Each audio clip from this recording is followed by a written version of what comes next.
এটা হচ্ছে axis bank আখড়া ফটক ব্রাঞ্চ, কলকাতা 7,66,000, কলকাতা 7,18,000 এবং কলকাতা 7,44,000 মধ্যে একমাত্র এক্সিস ব্যাংকের ব্রাঞ্চ।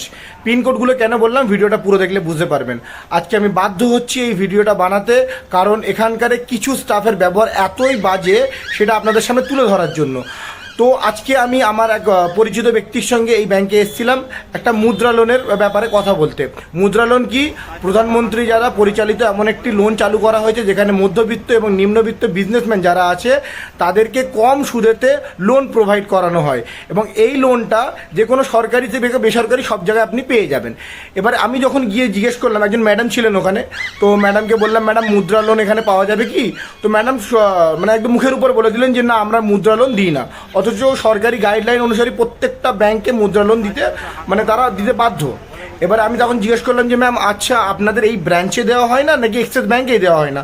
তখন উনি পাশে একজন সিনিয়র স্যার ছিলেন, তাকে জিজ্ঞেস করলেন, তো স্যার বলে দিলেন না, এক্সিস ব্যাংকেই দেওয়া হয় না মুদ্রা লোন। তো আমি আশ্চর্য হলাম যে একটা সরকারি জিনিস মানে ব্যাংকে পাবো না আমি।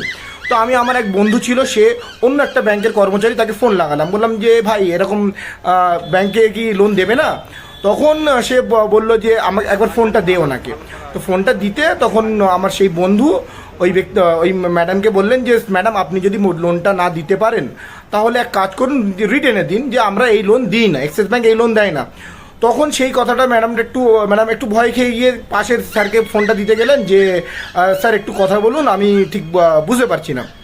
তো স্যার তাকে উল্টে ধমক দিয়ে বললেন, তুমি ফোনটা ধরেছো কেন? তোমার যেটা বলা শেষ করে দাও, আমরা দিই না। আমি তখন বললাম, স্যার আপনি এরকমভাবে কথা বলছেন কেন? তখন উনি বলছেন যে উনি ফোনেতে থ্রেট দিচ্ছে। আমি বললাম, স্যার যদি আপনি একটা জিনিস একটা পরিষেবা দিতে পারবেন না আপনার কাছে, সেটা যখন রিটেনে চাওয়া হচ্ছে সেটা কিভাবে থ্রেট হয়?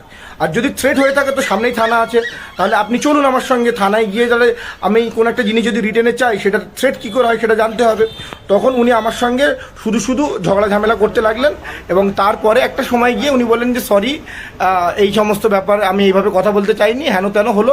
কিন্তু আলটিমেটলি এনারা এইভাবে ব্যবহার করেন, যে সমস্ত বড় মানে কোটিপতি লোকজন আসে তাদের সঙ্গে ভালো ব্যবহার, আর যারা মধ্যবিত্ত বা নিম্ন মধ্যবিত্ত লোক এসে এদের কাছে কোনো রকম সার্ভিস চায় না, তাদের সঙ্গে তাদের ঘন্টার পর ঘন্টা বসিয়ে রাখবে, তাদের প্রপার ইনফরমেশন দেবে না, তাদের টাকাটা প্রিয়। আর পিনকোডটা তখন আপনাদের উল্লেখ করলাম, কারণ পরে যখন বললাম মুদ্রা লোন যদি না হয় অন্য কোনো লোন দিক, তখন উনি বললেন যে কলকাতা 18 পিনকোড ছাড়া বাকি সমস্ত পিনকোডে আমাদের লোন অ্যাপ্রুভাল বন্ধ আছে, কিন্তু টাকার ট্রানজ্যাকশন চালু আছে। মানে তাদের কাছে টাকাটা নেবো, বাট তাদের লোনের যে হেল্প করবো না। তো এই তিনটে যে পিনকোড আছে না, এই তিনটে পিনকোড নিয়ে এই ব্যাংকটা, অথচ তারা এই তিনটে পিনকোডে সার্ভ করবে না, এটা কেমন লজিক? অথচ এদের পাশেই আছে বন্ধন ব্যাংক, তারা খুব ভালো সার্ভিস দিচ্ছে, তাদের স্টাফদেরও ব্যবহার খুব ভালো, কিন্তু এনাদের স্টাফদের ব্যবহার দেখে আমি দিনে দিনে আশ্চর্য হয়ে যাচ্ছি। এর আগেও অনেক কমপ্লেন এসছে, এনারা যাদের ট্রানজ্যাকশন বেশি তাদের সঙ্গে ভালো ব্যবহার করেন, এবং যাদের ট্রানজ্যাকশন একটু কম, আমি বলবো না খারাপ ব্যবহার করে, এখানে অনেক স্টাফ ভালো আছে। কেন যখন এই ব্রাঞ্চটা শুরু হয় তখন আরও অনেক স্টাফ ছিল যাদের সঙ্গে আমার অনেক পরিচয় ছিল, এবং এখনও তাদের সঙ্গে অনেক পরিচয় আছে, তারা খুব ভালো ছিল, এখন তারা ট্রান্সফার হয়ে চলে গেছেন। কিন্তু বর্তমানে স্টাফের কিছু অংশ আছে যারা প্রচণ্ড বাজে ব্যবহার করছে। তো আমার মতো যদি আপনারাও এরকম কোনো রকম বাজে ব্যবহারের মানে সম্মুখীন হয়ে থাকেন, যেটা কঠিন পরিস্থিতি হয়ে থাকে, তাহলে আপনারা একটু কমেন্ট বক্সে জানান, এবং এই ভিডিওটা এতটাই আপনারা শেয়ার করুন যাতে মানে ওই ব্যাংকের ম্যানেজার অবধি পৌঁছায় এবং এক্সিস ব্যাংকের হায়ার অথরিটি অবধি পৌঁছায় যে এখানকার কিছু স্টাফের বিহেভিয়ার প্রচণ্ড বাজে, সবার প্রতি ব্যবহার সমান হওয়া দরকার। আরে একটা অ্যাটিটিউড, মানে অ্যাটিটিউডের সঙ্গে যা কথা বলছে যেন উনি ব্যাংকের মালিক, এই ধরনের কথা কেন? আমি জানি সারাদিনে আপনাদের অনেক মানুষের সঙ্গে ডিল করতে হয়, সেই জন্য আপনারা অনেক মানে ফ্রাস্ট্রেটেড হয়ে যান, টায়ার্ড হয়ে যান, কিন্তু এটা আপনাদের প্রফেশন, আপনাদের হ্যান্ডেল করতে হবে, এর জন্যই আপনাদের স্যালারি দেওয়া হচ্ছে। এইভাবেই মানুষগুলোকে মেনটেন করার জন্য, তাদের কোয়ারিজগুলো শোনার জন্য, তাদেরকে ইনফরমেশন প্রোভাইড করানোর জন্যই আপনাকে স্যালারি দেওয়া হচ্ছে।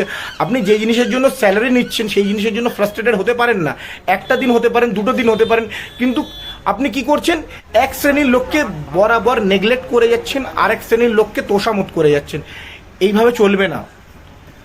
আপনাদের পাশেই আছে বন্ধন ব্যাংক, একটু দেখুন তাদের স্টাফদের বিহেভিয়ার, শিখুন তাদের কাছে একটু।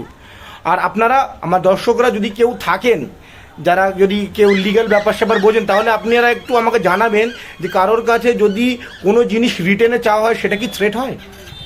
ভালো থাকবেন, ভালো রাখবেন।